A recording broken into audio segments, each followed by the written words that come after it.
Great Scott! Are you a sports fan who loves to have a good laugh? Oh, yeah! Then you're in the right place. I'm gonna make him an offer again. Life moves pretty fast. Patriots win the Welcome Super Bowl! to the Man Cave Chronicles. Brady has his fifth!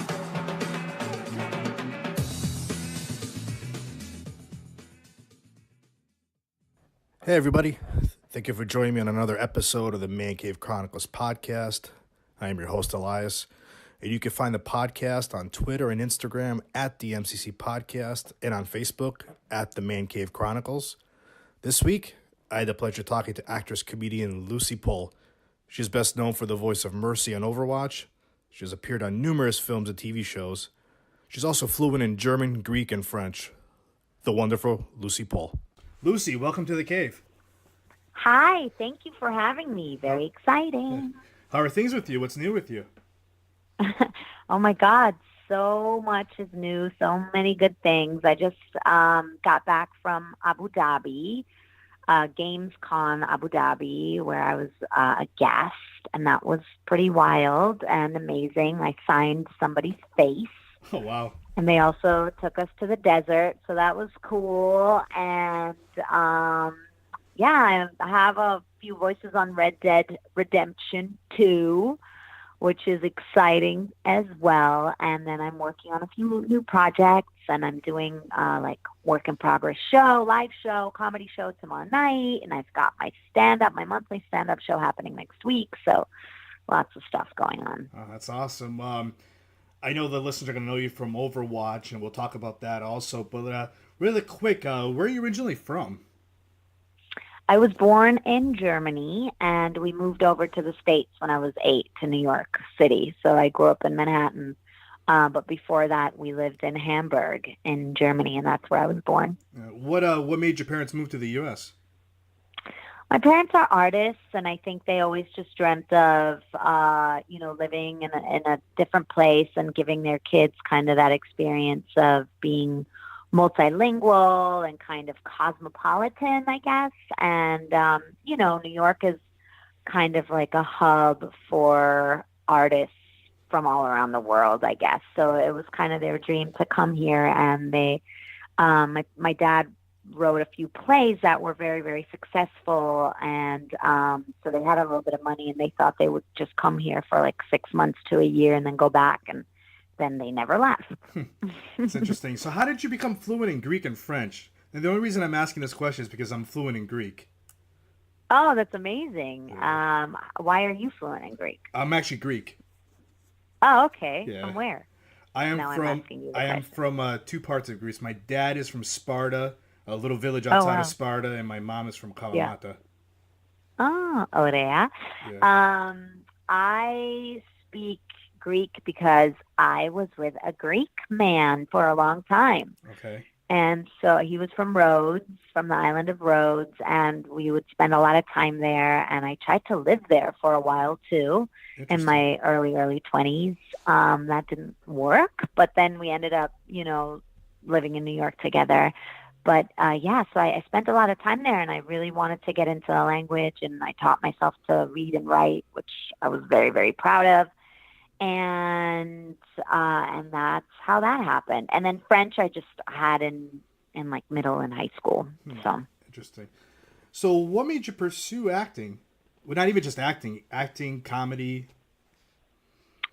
I come from a family of performers and actors, writers. So I kind of grew up in that world, and I always knew that that's what I wanted to do. So I never had a doubt in my mind. I always knew that was what I wanted. My mom told me when I was like 4, I told her I'd either be an actor or somebody who wakes people up by slapping them in the face with wet washcloths. So I always say I think I did the world a favor by becoming an actor. But I don't know. I guess it was because I grew up in that world, and I just always felt almost more comfortable on stage than in real life. So there was never a doubt in my mind. I think that the thing that did happen to me later on, though, was that I kind of had to figure out what it meant to me and how passionate I was, because, it is, you do have to give it your all, and there's a lot of rejection. And so you, at one point or another, you kind of find out, how much it actually means to you. And if you don't quit when things aren't going well, then you know that it's really something that you have to do and you're passionate about. So I did kind of have that experience as I became an adult. Since, I had grown up in the world, it was kind of second nature to me. And then I had to kind of rediscover it for myself, I think, as an adult. And what made you try stand-up comedy? Comedy was always a thing that also came very naturally to me. I always made people laugh. And when I was about 5 or 6, I would dress up in my dad's clothes and impersonate Helmut Kohl, who was the Chancellor of Germany at that time. And I would get mad when people would laugh because I was so serious, which made people laugh even more. And I think as I was kind of a tomboy as a kid, but as I became more feminine, I kind of thought that being an actor meant that you had to be serious and kind of fit into this male vision of what, femininity means. So I kind of suppressed the comedy for a while and didn't really explore it. And then I started writing my own shows, and I started doing sketch comedy in New York with a friend, Katya Gertz.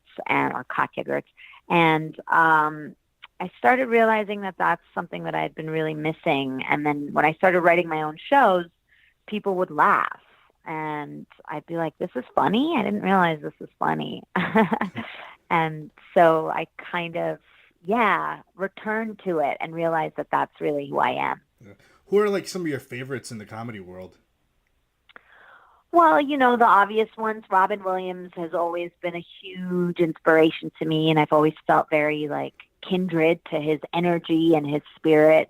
Whoopi Goldberg, Lily Tomlin, Lucille Ball, Steve Martin, Billy Crystal. The current ones that I love are Ali Wong, and God, there's so many. Tom Rhodes is a good friend, and I love his comedy. And but there's so many great comics out there right now. And then obviously the OGs, Whoopi Goldberg, Lily Tomlin, Lucille Ball, those women, or Joan Rivers, they're obviously idols because they really broke barriers and smashed those ceilings and were kind of pioneers, especially Whoopi Goldberg for me is a big, someone I really look up to because she started out doing character comedy, and then, obviously she did comedic acting, but also very serious dramas, and her career has been amazing. And I think she has been able to, really work on amazing projects with amazing people and keep her integrity.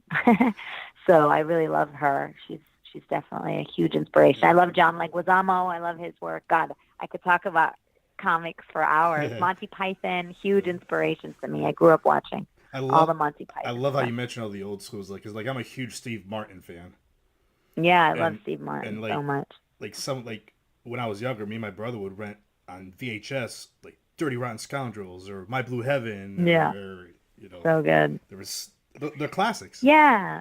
Absolutely. I mean, especially because, all those guys and girls, wrote their own material and went on to write their own movies and went on to write, films or pieces that are so iconic and really shaped our comedy world. So, it's more than just the fact that they're funny on screen or on stage. I always love what Steve Martin has, that quote where he says, for the fact that I started with a blank piece of paper, I'm not doing so bad. And I love that. So true. But yeah, I love Steve Martin so much. I love all his books. I have all his stand-up specials on LP. I have them on records, and I listen to them all the time. So yeah. My uncle has one of his stand-ups. In the cover, he's the banjo player, but he's back from was it 70s, 80s? When he did a stand-up? Yeah. I think you're talking about... I can't remember the name of the album. Which I think A Wild and Crazy Guy? Is that what you're talking about? It might have been that one. Yeah. So I have that. So you've done a lot of voiceover. Really quick, tell the listeners what Overwatch is about. Then I have some questions written down about Overwatch. What the game is about? Yeah. It's a person shooter game, and it's about a group of heroes who more or less came together to save the world, and from like Omnic War, and so a group of heroes from all over the world who had certain specialties, came together to save the world. And so there's, Overwatch, which is the group of heroes, and then there's the like Blackwatch and kind of the more sinister characters. But my character Mercy was a medical doctor and joined Overwatch because her parents were killed in the war, and she wanted to spread her belief and message of pacifism and love and empathy, and she wanted to use her skills in the medicine field to help others. And so she heals and resurrects other players. You can also play her as Battle Mercy, where she shoots people, but her main skill, she's a support character, and she heals and resurrects characters. And now this game is pretty big, 40 million players. Yeah, all over, I think at least, pretty yeah, big. over 40 million. Wow. Yeah, it's huge. Yeah. So how do you prepare for a role like that for voiceover? Well, luckily I didn't know how big the game was going to be when I got the part. I think that would have like freaked me out. So I'm glad I didn't know how big the game was going to be, or how big of a project it was. I wasn't really a gamer ever. I mean, I played, like, I had a Game Boy, and I played Tetris, and like I played like Sonic on my Sega, but I wasn't like a huge gamer. So when I got the part, I didn't actually realize that it was huge. And so how do you prepare for that? I mean, I auditioned for it, and there was 2 rounds of audition. So they, really made sure they got the person that they felt was right for the part, which is always great when you work with people that are amazing and just so great at what they do, like Andrea Toya, the casting director and director for most of the Blizzard games, and Michael Chu, the head writer for Overwatch, and all the people that work on Overwatch. They're obviously so good at what they do. And so that's always a real gift when you get to work on something with people that are so great at what they do, because that means that if they hire you, they hire you because they know you're right for what they want you to do. So, that's kind of like 50% of the work is already done in a way. And then it just is down to, playing with it and finding the levels and making it personal and finding the tone of it. So I don't think that I wouldn't say that I had a lot of preparation. It was more, they liked something about my voice, and then it was about finding the intensity of the accents and the kind of the pitch of the voice and playing with that. But it was really finding my voice that they knew would be right for the character, How often do you record like updated voice for the game? Well, a few times a year. I can't really say because it's not, there's no like set schedule. It's like if there's an update or a new event or, something that needs to be added, then they'll have us come in. But there's no set kind of amount of times we go in per year or per month. Now, you said earlier that you just signed somebody's face. Was that like in a Comic-Con or something for the game? Yeah, that was at Gamescom in Abu Dhabi. Okay. Where, fans come to take pictures and say hi and meet me and get autographs and stuff like that. And this one guy was like, "Can you sign my face?" And I was like, "Why? Seems like such a waste. Surely you're going to wash that face, right?" I hope. but he really wanted me to sign his face. So I thought, all right, it's his face, it's his autograph, and if he wants it on his face, I guess I'll do it. It's not like a naughty place that he was asking me to sign, so I thought, fine. I signed a baby in Vegas, so Interesting. yeah. So, do you enjoy meeting the fans because of the video game? I love meeting the fans. Yeah, meeting the fans has been one of the most amazing experiences about working on this game or being a part of this game. I met so many people this past year, all over the country, all over the world. And, every person obviously is a unique individual with a unique story and a unique energy. And it's been really wonderful to meet so many people that are so touched by the game and that, find so much meaning in something that I'm a part of. That's really why we do what we do as, I think, artists or actors. You want to touch people and you want to do something that brings joy to them or makes them think or makes them laugh or something. And to be part of something that is so meaningful to so many people and brings so much joy to so many people. And, in some cases, it goes beyond just joy. I meet a lot of people that tell me that the game got them through a depression or, dark times, or that they've met a lot of friends playing the game where they didn't have friends prior to that, and things like that. So it's really special to be in that position where people come and are so kind and are excited to meet you and are full of love. It's really awesome. Tell us a little bit about Red Dead Redemption. That game was hyped for like over a year, and it finally released 2 weeks ago. No, they released it like a few days ago. Yeah. I can't say it's like really their NDAs are really intense, so I really can't say anything except the fact that I'm in it. I'm not one of the major characters. I did a bunch of voices, and that's all I can say about it. Yeah. But I'm sure it's an awesome game, and and I think people are having fun with it. So you've done acting, comedy, and voice. What's your favorite?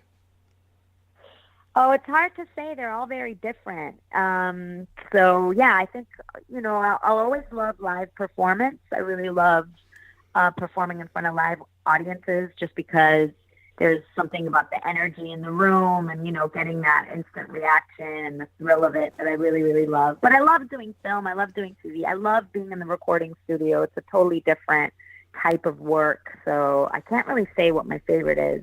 It's I think what I love about my job is that there's so much variety and I get to kind of do so many different kinds of things. So that's a real blessing. I think that it's not just one thing. But yeah, I can't really pick my favorite. I love all of it. Yeah.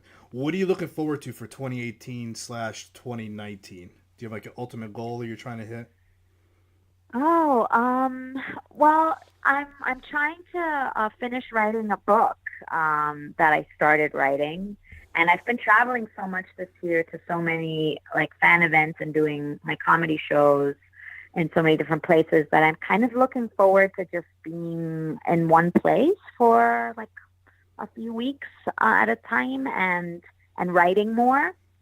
And that's what I'm looking forward to. It's a little bit of a like, it's a not a very exciting answer, but Okay. I've been traveling so much this year that I'm just kind of looking forward to zenning out a little bit on my own project. There you go. So what's a one fun fact about you that you want the listeners and the fans to know? One fun fact: I don't like onions. I love David Hasselhoff, and I am 5'1", but I feel like I'm 6'9". So you say you like David Hasselhoff. Is it because he's like Elvis in Germany? Yeah, maybe. I don't know about Elvis. Elvis might not be okay with that comparison. But I was a huge David Hasselhoff fan before we moved to the States. And back then, my parents slept in like what was my room. Like there was a futon. They would roll it out at night, and then I would sleep in my sister's room. We had like a big bed in there, and I hung up a poster of David Hasselhoff one day in my room, and my mom was like, I'm you got to take that down. I'm not sleeping under a David Hasselhoff poster. Or as she said, I'm not sleeping under that pervert's face. I don't know why she said he was a pervert, but maybe because he was like 40 and all these little kids loved him. But anyway, I was like, no, and that's not fair, and it's my room, and I want to hang up the poster. And she was like, you're not going to like him in like 2 years. You're not going to like him anymore anyway. Or maybe she said like 2 months. And in that moment, and to me, like the sky turned black, and there was like thunder and lightning, and my eyes turned all maniacal, and I just stared at her and I said, I will love David Hasselhoff forever. And so I kind of love him now forever, just to spite my mother. Did you ever see him in concert? I did when I was 6. Yeah, I saw him in concert live in Hamburg when I was 6 years old. And I actually met one of my best friends who I met when I was like 18. We realized we were both at that concert as 6-year-olds. Oh, wow. And we didn't know each other. But yeah. All right. Lastly, is there any other projects you want to tell the listeners before we end this? So there's some stuff I can't talk about, but there's a bunch of stuff I can't talk about, but please look out for my live comedy shows that are coming to cities near you. I'll be in Orlando in December for Holiday in Missouri, meeting fans. If anybody from Florida is listening and wants to come say hi. And I have some TV stuff coming out in 2019 that I can't talk about specifically now. And yeah, hopefully I'll have my book finished. So lots of exciting stuff. All right. And how can the listeners find you on social media? So you can find me on Instagram. It's You Love Lucie, the letter U, and then Love Lucie, Lucie. On Twitter, it's Lucie Pohl Comedy, LuciePohl Comedy. And on Facebook, I think it's The Real Lucie Pohl or something like that. But yeah, that's how you guys can find me. Follow me, check me out, come say hi if you're in a city where I'm, doing the meet and greets or doing a show. And I'll always post about my shows and my personal appearances on Instagram and Twitter and Facebook. So, yeah, give me a follow. All right. I want to thank you for coming on. This was fun. Thank you so much. Yeah, great chat. Thanks so much.